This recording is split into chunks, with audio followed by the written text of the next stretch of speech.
et j'avais trouvé une maison à Bruton, pas loin, où la maison était séparée du terrain. J'avais quelques réserves, mais j'allais l'acheter, puis me suis rétracté à la dernière minute. L'agent immobilier m'a dit « Vous êtes sûr? Vous ne trouverez rien d'autre ?» Et puis elle a eu un moment de réflexion, elle s'est dit « Attends une minute ». Elle a fouillé dans un tiroir et a trouvé tout au fond un vieux document poussiéreux qui concernait Homer Acres. Et il était là depuis 2 ans, personne n'en voulait.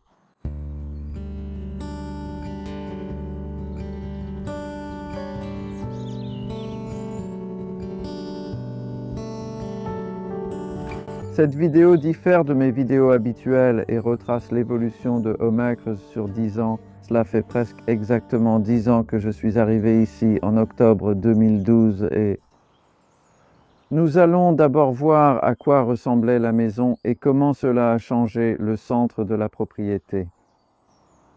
Et ensuite, nous allons voir comment le jardin a vu le jour, comment il a évolué, pourquoi il est comme il est, comment je me suis vraiment passionné pour le compostage et les différentes installations de compostage ici. Et puis un ou deux des autres bâtiments, comme la cabane au bord de la propriété dont je ne parle pas beaucoup, je veux vous la montrer. Et ensuite, nous regarderons le terrain que j'ai acheté il y a seulement 18 mois, qui a agrandi Homer Acres et qui a presque doublé la superficie qu'il occupe maintenant. Donc maintenant, cela fait 1,5 acre. Quand je suis arrivé ici, c'était 3/4 d'acre. Et ça a été un peu difficile à trouver parce que je cherchais à commencer un nouveau jardin, à trouver une nouvelle maison. Et le marché immobilier par ici est assez restreint. Il n'y a pas beaucoup de biens disponibles. Et quand je suis arrivé ici, j'ai trouvé la maison. Elle était assez simple, ça va, mais elle était quand même assez chère. C'était presque 400 000 livres, c'était le prix demandé pour une maison pas très belle, assez petite.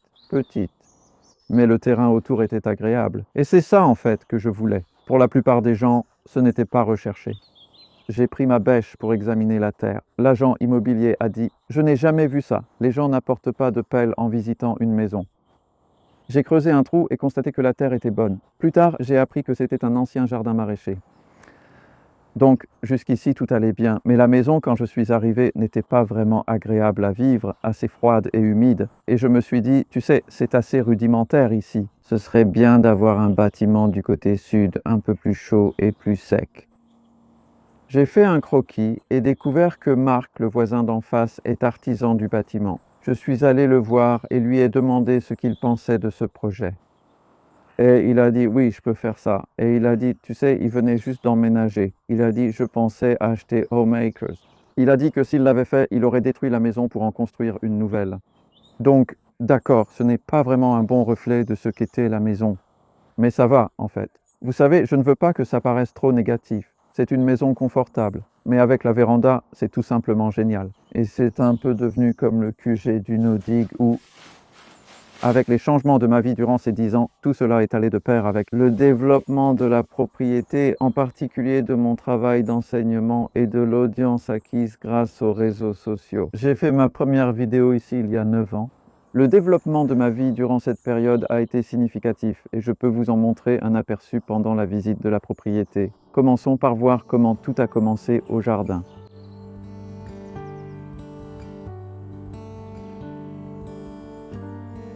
Je viens d'une famille d'agriculteurs et ma vie a toujours tourné autour du maraîchage, ou du moins c'était le cas jusqu'à mon arrivée ici, et cela fera toujours partie de ma vie. Mais quand je suis arrivé ici, j'ai vu cela comme une opportunité d'aller plus loin. Il y a 2 aspects dans la production alimentaire, 2 sortes de volets. L'un c'est l'agriculture, ce sont les vrais professionnels à grande échelle, et puis il y a le jardinage à plus petite échelle, avec beaucoup plus de gens qui le pratiquent. Ayant une expérience en agriculture, j'ai toujours pensé que c'était ma place. Mais avec le temps, j'ai remarqué que je parlais beaucoup aux jardiniers et que la méthode sans bêchage est brillante pour le jardinage. On peut facilement la réduire à une petite échelle ou au contraire l'agrandir assez facilement. Donc, quand je suis arrivé ici, j'ai pensé que cela pourrait être à la fois un jardin pédagogique et un jardin maraîcher. Je ne comptais pas produire beaucoup de nourriture, même si j'en avais envie. Et puis, avec mes anciens clients qui demandaient des produits, c'est vraiment devenu un jardin maraîcher.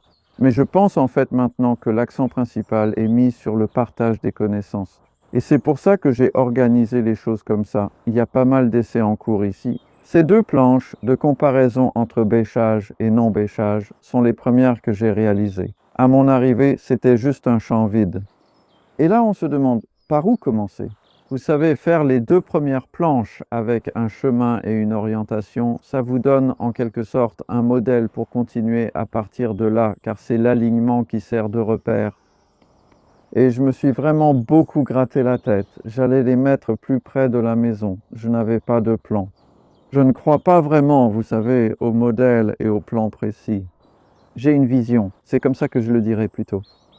Parce que c'est ça qui vous fera avancer. Donc il faut savoir où vous voulez aller, mais vous ne pouvez pas connaître chaque étape à l'avance tant que vous ne vous y mettez pas.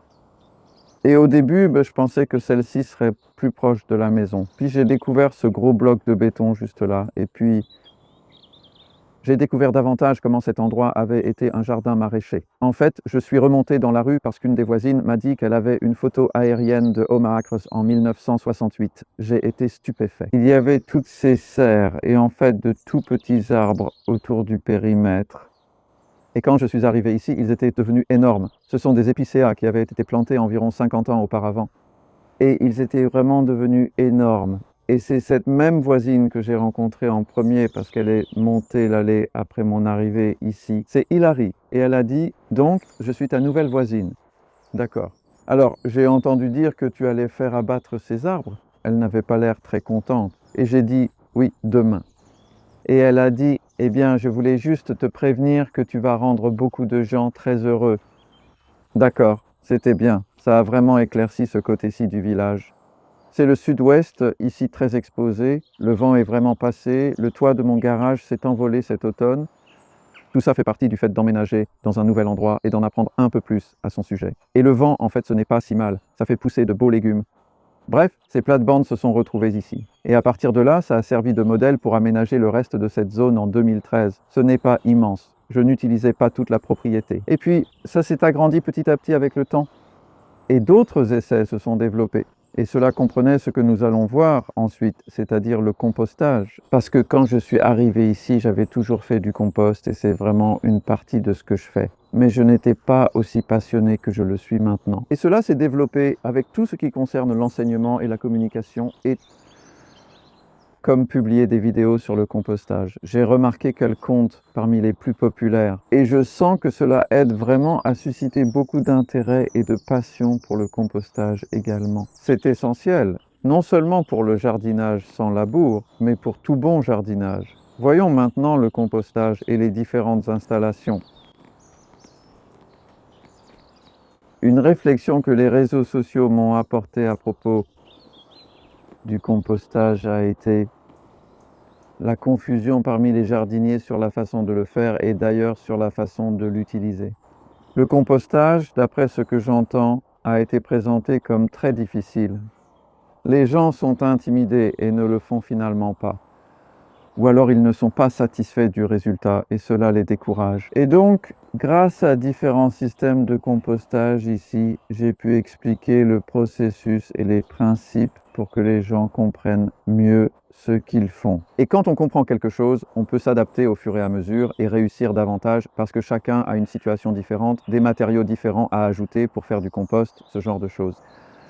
Mon travail d'enseignement a aussi abordé d'autres composts à utiliser, y compris ceux achetés si l'on n'en produit pas assez, ce qui concerne la plupart d'entre nous, surtout si vous cultivez beaucoup de légumes. Et en fait, il y a ici différents composts que nous avons justement rassemblés ce matin, car je vais faire une séance photo plus tard avec le magazine Gardening Witch Gardening, qui sont formidables. Je pense que vous savez, en regardant certains de ces aspects fondamentaux pour mieux jardiner, il suffit de revenir à l'essentiel, de tout ramener aux bases. Donc faire du compost, vous pouvez utiliser n'importe quoi. Je ne vais pas entrer dans les détails sur la façon de le faire maintenant, car vous pouvez regarder mes autres vidéos qui donnent de nombreuses informations, vous savez, sur la façon dont vous pouvez le faire de différentes manières. Et cette structure a évolué. Ce n'était pas du tout prévu quand je suis arrivé ici. J'ai commencé à faire du compost à l'automne 2012, juste là-bas devant ma voiture. Et j'ai simplement monté une structure très basique avec 4 palettes. Et c'est généralement comme ça que je faisais. Mais parfois aussi, j'utilisais des bottes de paille ou de foin, juste quelque chose pour maintenir le tas en place. Cela s'est progressivement agrandi et développé. C'est central dans le jardin. Je recommande de ne pas cacher le tas de compost dans un coin isolé. C'est un véritable point névralgique du jardin. Et il se trouve qu'il s'agissait en fait d'une serre. Il y a donc du béton de chaque côté, mais la base est en terre. C'est bien. Et en 2016, je faisais de plus en plus de compost et je me disais que j'aimerais vraiment avoir un toit au-dessus. J'avais lu un livre écrit il y a longtemps, dans les années 1930, par une dame appelée May Bruce, sur la façon de faire un excellent compost. Et elle avait un toit. Je n'avais jamais vraiment vu ça ailleurs. Et l'idée, c'est qu'on protège le tas de la pluie et on laisse entrer plus d'air, ce qui évite qu'il soit détrempé. Le mien l'était, à cause d'été et d'hiver pluvieux. Donc, le toit que j'ai fait installer en 2016, c'est Mark Curtis qui l'a installé. En fait, le même constructeur qui a aidé à faire ceci. Ça a coûté environ 2500 livres, pour vous donner une idée, mais il est assez grand. Ces travées sont plus grandes que ce que la plupart des jardiniers souhaitent, mais conviennent à un jardin maraîcher. Tout est fait à la main, sans tracteur ni machine. Et puis je me suis dit, eh bien, vous savez, ce n'est pas adapté au petit jardin. Et au printemps dernier, j'ai commencé à travailler sur un nouveau livre avec les éditions Dorling Kindersley, qui est devenu le livre sur la culture sans labour. Et pour cela, je me suis dit, d'accord, on pourrait avoir quelque chose à plus petite échelle, plus lié au jardin. Donc c'est comme ça qu'est née l'installation de compost à 3 palettes que j'ai là-bas. J'ai aussi récupéré 2 bacs en plastique appelés Daleks, référence à Doctor Who au Royaume-Uni. Des spectateurs américains me demandent « c'est quoi des Daleks ?» Et donc oui, ça a bien évolué et ça continue d'évoluer. Je ne sais pas ce qui pourrait arriver ensuite, mais on perfectionne la fabrication du compost en utilisant ces structures pour nous aider. Voyons maintenant une structure très différente de l'autre côté du jardin Home Acres.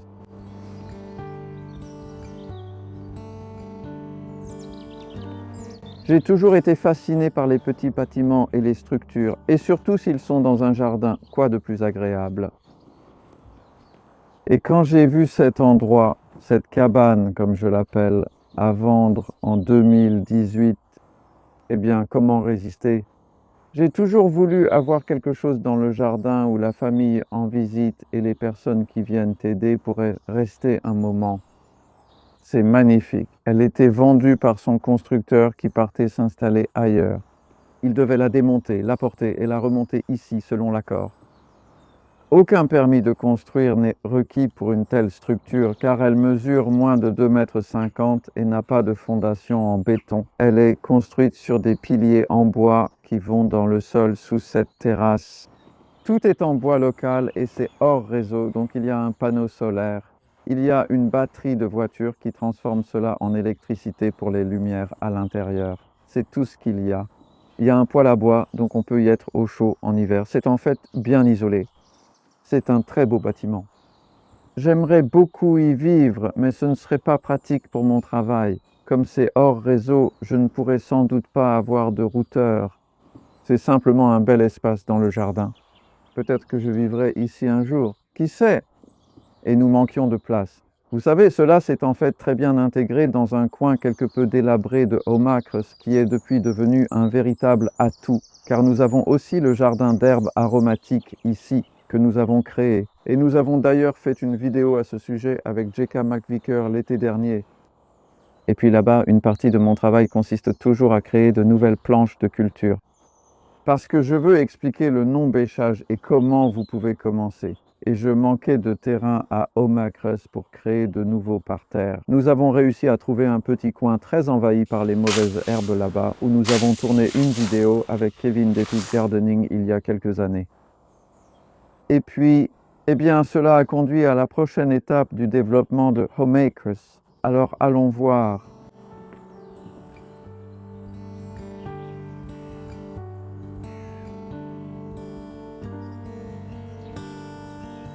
C'était il y a un peu moins de 2 ans que l'occasion s'est présentée de peut-être d'acheter ce champ. Et c'était ma voisine Jenny Jackson qui habite juste là-haut qui me le vendait. Et je la connaissais depuis pas mal de temps. C'est en fait sa fille qui m'a vendu cette propriété 8 ans auparavant. Et ils avaient ce champ qui faisait autrefois partie de Omacres, le jardin maraîcher. Donc ça me semblait juste, mais j'hésitais au début. Une partie de moi n'en voulait pas. C'est un grand nouveau terrain, juste en dessous d'un acre, soit 3500 mètres carrés. Qu'est-ce que je vais en faire? Comment vais-je trouver le temps de justifier le fait de l'avoir? Bon, je l'ai acheté. J'ai en fait payé seulement 42 000 livres pour ce terrain, ce qui pour moi était vraiment un bon investissement puisque c'est juste à côté de Omacres, juste sur le pas de la porte. Et je n'avais pas de plan quand j'ai enlevé une partie de la clôture pour entrer dans le champ. J'ai regardé, c'était en janvier 2021, mon Dieu, qu'est-ce que je vais faire? J'ai commencé à couper l'herbe avec une faux ce premier après-midi, mais j'ai vite vu que je n'avançais pas beaucoup. Nous avons commencé à pailler avec du carton et du plastique noir pour éliminer les mauvaises herbes. Il s'est avéré qu'il y avait énormément de liserons ici, du convolvulus, et c'était vraiment, mon Dieu, un sacré défi. Un bon défi, car cela reflète ce que rencontrent de nombreux jardiniers. Je pouvais donc expliquer comment nous avons tout fait sans bêcher ni retourner la terre, en laissant simplement tout en place. C'est devenu une playlist de vidéos réalisées tout au long de notre première année en 2021, l'an dernier. Et vous pouvez la trouver ici sur YouTube. Donc pour la suite, il y a aussi la question, qu'est-ce que j'allais faire d'autre avec ce terrain? Nous cultivions seulement des légumes sur un petit coin, moins d'un dixième de la surface. Je me suis dit qu'il me fallait un abri. J'ai obtenu le permis de construire et Mark Curtis, le même constructeur, l'a bâti. Un gars génial avec qui travailler parce que, vous savez, il discute avec vous et ça a évolué. Et encore une fois, simplement à partir d'un plan très basique sur une feuille de papier. Et puis, je voulais un étang depuis pas mal de temps. Et donc, mon fils Jack, nous avons dû obtenir à nouveau la permission pour l'étang. Nous l'avons donc construit en janvier de cette année et il s'est rempli d'eau. C'était une belle histoire. Et puis, il s'est vidé à nouveau. Ça, c'était la partie moins agréable de l'histoire. Cela continue d'évoluer. Je ne sais pas comment ça va se passer. Actuellement, il reste juste une petite flaque au fond de l'étang. Je ne veux pas mettre de bâche. On verra bien. Il est trop tôt pour dire comment ça finira. Et dans le coin au-delà de l'étang, il y a des abeilles. C'est un autre bel aspect de ce champ. Et ça ne cesse d'évoluer. Voilà donc Omacres tel qu'il est maintenant. Qu'est-ce qui va se passer ensuite? Je ne sais pas vraiment, mais j'ai une vision. Ici, c'est vraiment l'épicentre. Je ressens le magnifique battement de cœur du non-bêchage qui se répand à travers le monde. Le non-bêchage est une excellente manière de bien traiter le sol, de faire pousser des aliments et de produire des aliments sains. J'aimerais voir plus de liens entre la compréhension de la façon de produire des aliments de cette belle manière et à quel point cela est nourrissant pour la santé et le bien-être, aussi bien pour nous que pour la faune. Vraiment, vous savez, le non-bêchage, je pense que c'est une méthode brillante pour établir ce lien entre le sol, la nourriture et la santé, et même, vous savez, d'une manière plus large, avec le monde, l'énergie. J'aime travailler avec des énergies du sol qui sont pour l'instant impossibles à mesurer, en tout cas, et découvrir comment elles interagissent avec le sol et avec nous. Donc je vois beaucoup de possibilités et aussi de travailler avec des scientifiques pour découvrir de façon plus précise ce qui se passe quand on pratique le non-bêchage et comment cela est lié à la santé des plantes que vous cultivez. Restez à l'écoute, ça a été un plaisir de partager cela avec vous jusqu'ici.